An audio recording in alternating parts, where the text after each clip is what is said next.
अस्सलामुअलैकुम जी, welcome back to my channel. कैसे हैं आप सब लोग? उम्मीद करती हूँ सब खैरियत से होंगे। आज हम बनाएंगे ईद स्पेशल मसाला बोटी कबाब। ये वो रेसिपी है जो कि मेरी मोस्ट फेवरेट है, क्योंकि ये बनाने में बेहद आसान है और खाने में ये इतनी मजे की है। जब आप इसका फाइनल रिजल्ट देखेंगे आप हैरान हो जाएंगे। कम टाइम में इंतहाई लजीज किस्म की ये मसाला बोटी जो है वो किस तरह से बनती है, उसके लिए आपने वीडियो को पूरा देखना है। वीडियो के दौरान ही मैं आपसे कुछ बातें शेयर करूंगी, आपने उनको लाजमी फॉलो करना है। और मेरी रिकमेंडेशन पे इस रेसिपी को जरूर ट्राई कीजिएगा। बनाने में आसान है, खाने में बेहद लजीज। ये मसाला बोटी जो है किस तरह से बनती है, तो टाइम को जाया किए बगैर बनाना शुरू करते हैं। सबसे पहले जो है हमने यहाँ पर बीफ लिया है और वो 500 ग्राम है। छोटे छोटे पीसेस में हमने जो है इसको काटा है। अच्छी तरह से हमने इसको धोना है, उसके बाद छलनी में रखे इसका सारा पानी जो है वो खुश्क करना है। अब इसमें शामिल करेंगे 1 टेबलस्पून अदरक लहसुन का पेस्ट, आधा कप दही, अदरक लहसुन का पेस्ट और दही शामिल करके हम इसको अच्छी तरह से मिक्स करेंगे। ये मसाला बोटी बनाने के लिए आपने मटन ले रहे हैं, बीफ ले रहे हैं, जो भी ले रहे हैं, लेकिन बोटी का साइज जो है थोड़ा छोटा ही रखना है आपने। अब इसमें शामिल करेंगे नमक 1 टीस्पून, जीरा पाउडर 1/2 टीस्पून, धनिया पाउडर 1 टीस्पून, कुटी लाल मिर्च 1/2 टीस्पून, तिक्का मसाला 1 टेबलस्पून, कश्मीरी लाल मिर्च 1/2 टीस्पून। ये कलर के लिए है, इससे कलर जो है वो अच्छा आएगा। अच्छी तरह से इसको मिक्स करते हैं। अब इसके अंदर हमने किसी तरह का मीट टेंडराइजर नहीं डालना, इंस्टेंट वाली ये मसाला बोटी बना रहे हैं ताकि कम टाइम में बहुत ही मजेदार से ये बोटी जो है तैयार होती है। अब लास्ट में डालेंगे 1 चुटकी food colour, orange food colour है और ये बिल्कुल ऑप्शनल है, इससे कलर जो है अच्छा सा आ जाएगा। अगर नहीं है तो आप इसको स्किप कर सकते हैं। अच्छी तरह से इसको मिक्स करना है और अब इसको कवर करेंगे। विसल स्टार्ट होने के बाद हम इसको 15 से 20 मिनट के लिए पकाएंगे। मिक्स करने के बाद अब इसको हमने रेस्ट देना है। प्रॉपर जो टाइम है इसको रेस्ट देने का वो है जी 4 से 5 घंटे। लेकिन अगर आपके पास टाइम नहीं है, जल्दी में बनाना चाह रहे हैं, तब भी आपने इसको 1 घंटा लाजमी देना है। मैं यहाँ पे इसको 4 घंटे का रेस्ट दूंगी। 4 घंटे भी हम इसको फ्रिज में रखेंगे। अब अगला स्टेप जो है इसको पकाने का है, गलाने का है। उसके लिए यहाँ पे मैंने प्रेशर कुकर लिया है और उसमें हम ये सारा जो बोटी और मसाला है वो हम डाल देंगे। अब हमने इसको यहाँ पर गलाना है। जिस बाउल के अंदर हमने मसाला और बोटियां हैं इनको मैरिनेट किया था, उसी में ही 1 कप पानी लेके वो पानी यहाँ पर डाले ताकि हमारा मसाला भी जाया ना हो।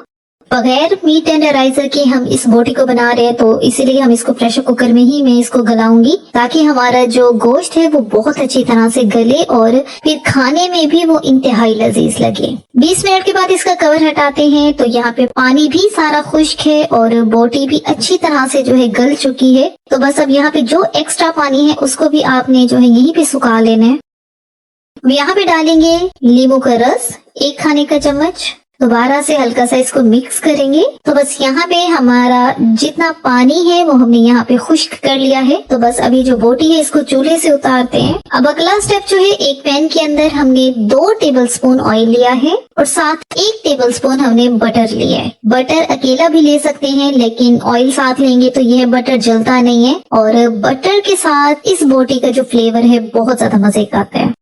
जैसे ही बटर मेल्ट होता है तो इसको हम अच्छी तरह से पूरे पैन पर फैलाएंगे और उसके बाद इसके अंदर शामिल करेंगे मसाला बोटी।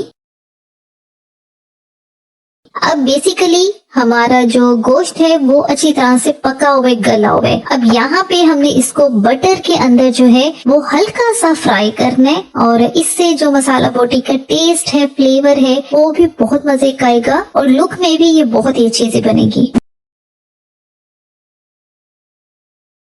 और आपके सामने जैसे जैसे ये बटर में फ्राई हो रही है तो इनका कलर भी हल्का रेड की तरफ जा रहा है और ये बड़े ही अच्छे से फ्राई के निशान भी इसके ऊपर आ रहे हैं। जब इस तरह से मसाला बोटी कबाब आप बनाएंगे, कोई यकीन नहीं करेगा कि आपने इनको प्रेशर कुकर में बनाया है या फिर किसी भी तरह के मीट टेंडराइजर के बगैर बनाया है। इतनी परफेक्ट बनेगी। और अब इसमें मजीद स्मोकी सा फ्लेवर देने के लिए हम इसको जो है धुआं देंगे और उसके लिए एक कोयला पहले ही मैंने चूल्हे पे गर्म होने के लिए रखा था। तो एक छोटा टुकड़ा फॉइल पेपर का लेके उसके ऊपर हम अपना कोयला रखते हैं। अगर फॉइल पेपर आपके पास नहीं है तो यहाँ पे कोई भी मेटल की कोई छोटी कटोरी ले ले, उसके ऊपर ये कोयला कोयला रखें, 1 ड्रॉप ऑयल का डालें, फौरन से इसको कवर कर दें। अब ये जो स्मोक हम दे रहे हैं इन बोटियों को, इस स्मोक से इन बोटियों का जो फ्लेवर है बहुत ज्यादा मजे का आएगा और आपको जो है बिल्कुल वही फ्लेवर मिलेगा जैसे कि बारबेक्यू बोटी का होता है। 2 मिनट के बाद इसका कवर हटाना है और अब ये जो कोयला है इसको रिमूव कर लेते हैं। अब बोटियों को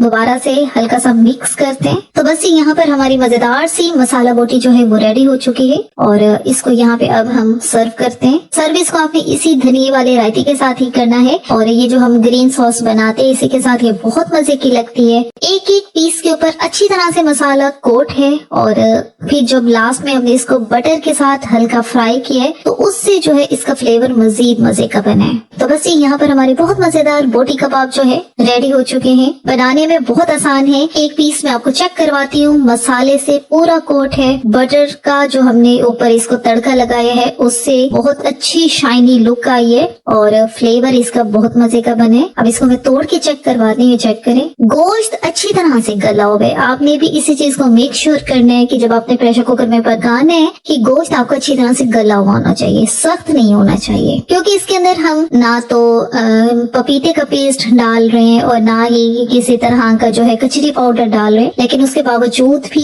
ये चेक करें, रेशा इंतहाई सॉफ्ट हो चुका है, हमारा गोश्त बहुत अच्छी तरह से नरम हो चुका है। इसी के साथ ही यहाँ पर वीडियो का इख्तिताम करते हैं। अगर आपको हमारी आज की वीडियो अच्छी लगी है तो आपने चैनल को लाजमी सब्सक्राइब करना है, वीडियो को लाइक और शेयर भी जरूर करना है। Thanks for watching the video.